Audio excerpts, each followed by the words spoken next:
Hello everyone, welcome to my channel. My name is Andrew. Before I start, I just want to say that there are some renovations going on in my apartment building right now, and so you may hear some banging in the background.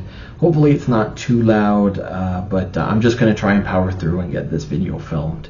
So today we're continuing the series about the good and the bad in the Bible, and specifically we're going to be talking about Jesus and the New Testament.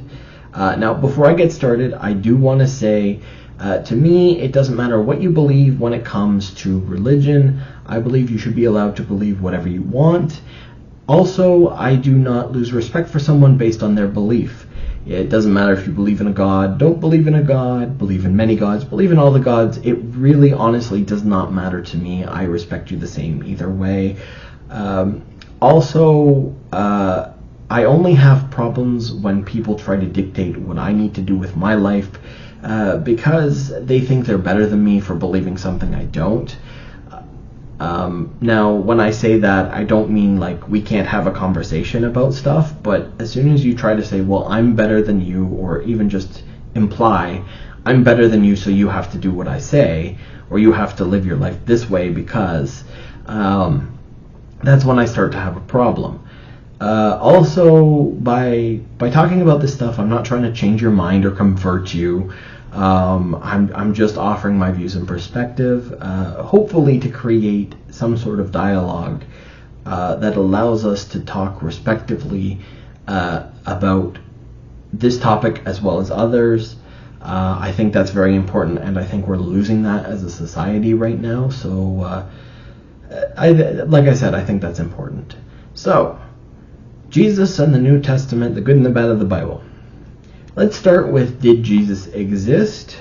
Is the Bible accurate, and did he really perform miracles? I personally believe that he probably did exist. There is some potential that he may be an amalgamation of a few different people, so combining of a couple different characters, as it were. However, I personally believe that he could have existed. We actually have a Roman document, basically like a receipt of goods, that shows a Jesus that signed for the fact that he made, I forget, however many crosses for the Romans. Now, if that was our Jesus, although it's probably unlikely that it was, there would be great irony in that, which I appreciate some irony every now and again. That being said, Jesus, Jesus, Yeshua, all forms of the name Jesus were quite common at the time, and so it is quite possible, in fact, that was just a different carpenter named Jesus. Jesus is like Matthew today, for instance. It's a fairly common name. Even my name, Andrew, I'm always out and I hear Andrew, and you see like 6 people looking around like, are they talking to me? Is it me? No? Okay. So, it is what it is, and there were many at the time. Just like there were many Jesuses at the time, there were actually also many prophets at the time talking about God and what they believed should be the versions of religion.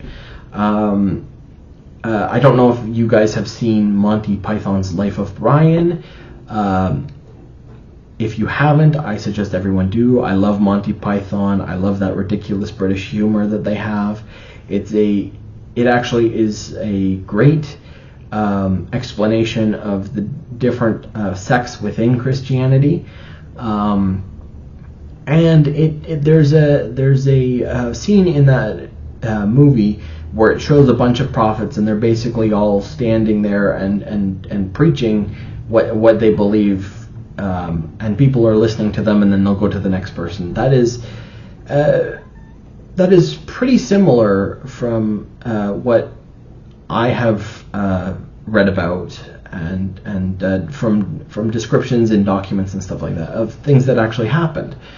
I can't remember exactly the number of prophets that were preaching where Jesus was at the time. My brain wants to say it was in the 30s. I may be wrong about that. Don't take that number with a grain of salt, but it was a fair number.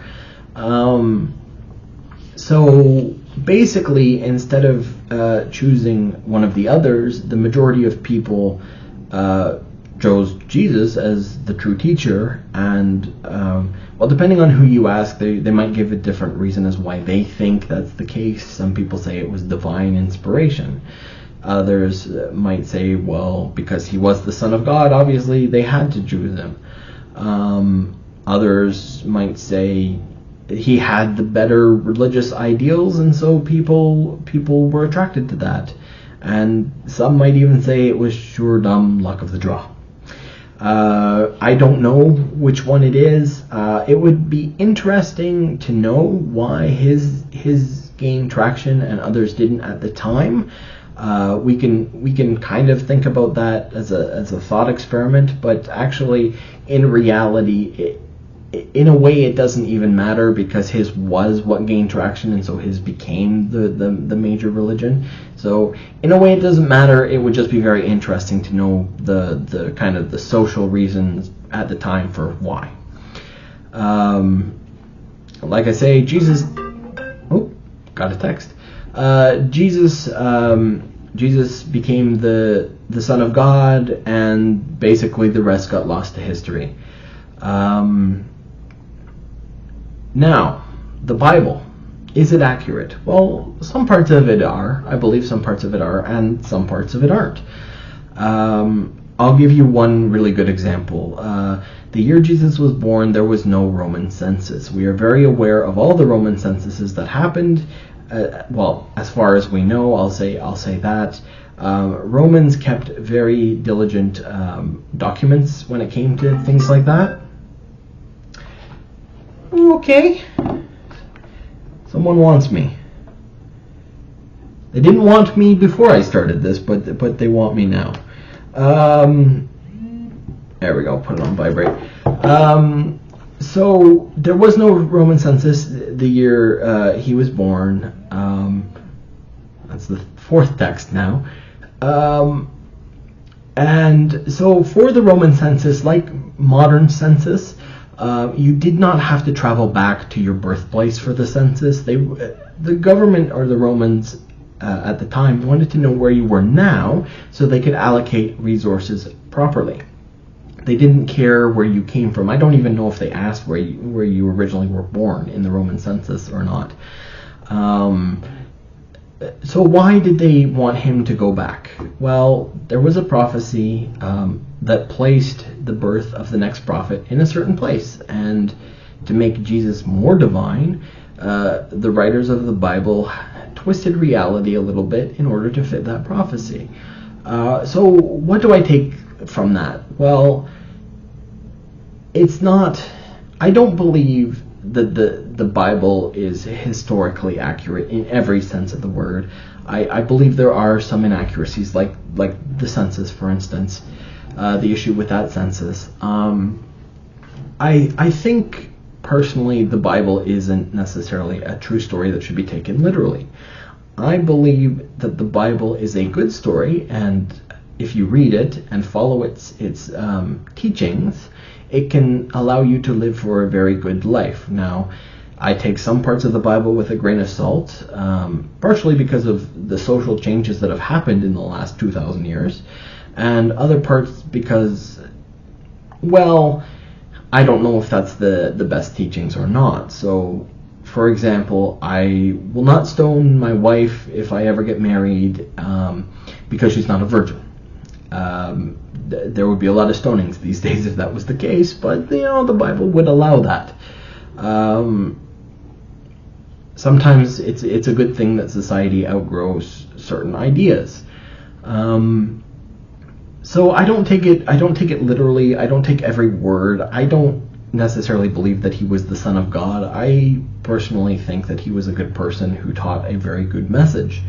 And I think that's what people should take from this. Not necessarily that he was the Son of God and he did all these miracles, which brings me to the miracle part.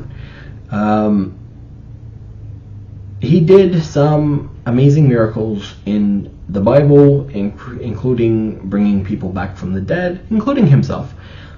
He healed a bunch of people, including someone with leprosy. there were a bunch of things he did. He walked on water. He fed people with 5 loaves and 3 fish, or whatever the amount is. I may have got that switched around. It could be 5 fish and 3 loaves. I'm not sure offhand. But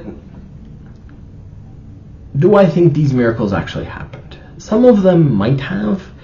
But I think most of them were probably exaggerated over time. I don't know if you guys have ever played telephone, either with a group of children or just even a group of adults. It's a fascinating game. Basically you line like as many people as you can in a line, facing forward, and the person at the back of the line whispers to the next person in line a phrase of some sort. And by the time you get to the end of the line, that person tells the phrase, and it's usually very different from how it started. That's an easy example of how things can change very quickly. And some parts of the Bible, especially the ones that were written about Jesus, some of them were written over 100 years, some of them over 200, some of them over 250 years after Jesus passed away. So that has to probably become exaggerated over time. Stories will have changed. So are some of the miracles likely? Probably not. For instance, I don't believe that he brought anyone back from the dead. Best case scenario, I think other people thought they were dead, and maybe they were just in a who knows what. But maybe they just came back, quote unquote, came back to life when Jesus was there. I don't think he brought himself back from the dead or anything like that either. I mean, for the healing ones, he could have been a healer. However, if he was a carpenter, you'd have to then ask why a carpenter would have such great medical skills above the healers of the time. I believe, generally speaking, there are 4 reasons, 4 explanations for most of the miracles that Jesus performs in the Bible. First, there is some type of scientific explanation. This isn't a Jesus miracle, but the Nile turning red like blood, that's been scientifically explained as something that happens with algae bloom. So there could be explanations like that for some of his miracles. Maybe something happened, he did something, but then it got like exaggerated via oral storytelling, like the telephone game that I explained. Some of them might have just been coincidence. Maybe he was just in a room with someone and then they felt like they were getting better. Like it's hard to say. And the last artistic license was used to make him seem more divine. If Jesus is the Son of God, you want him to seem as godly as possible, and one of the ways you do that is he performed these amazing miracles that no one else could perform because he's the Son of God. So personally, I believe Jesus existed. I don't think it's exactly like the Bible tells it. I don't think he's the actual Son of God, but I do believe that he helped people. I think he spoke out about injustices that were happening at the time, and he had a very positive message of love and forgiveness. So even as a non-religious person, such as myself, I can take away that there are great things that he taught, and they were very, very positive. Whether I believe he's the Son of God doesn't really matter, and in fact, in another video, I'm going to talk about would it have been more powerful if Jesus was considered a man and not divine? But that's going to be in one of my philosophical videos, and that's going to be it for this video. The next video, I'm going to go more specifically into what Jesus taught and talking about whether I agree, disagree, what should be taken from those things. And so until then, I will see you. Bye-bye.